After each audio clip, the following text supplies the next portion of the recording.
দাঁড়িয়ে যাই, অথচ আপনি আমি আল্লাহর বিধানকে বৃদ্ধাঙ্গুলি দেখিয়ে শত শত কর্ম করছি, আমরা কখনো ভাবতেওছি না যে আল্লাহর বিধানের বাহিরে এই কাজ চলছে।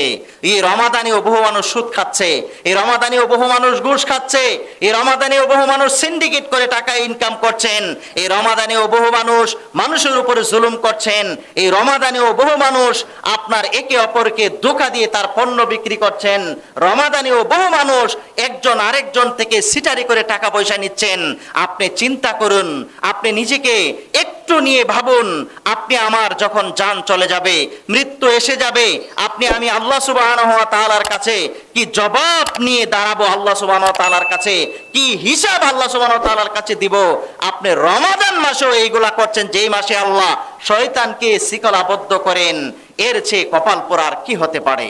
প্রিয় উপস্থিতি, এই যে কোরআনের মজলিসে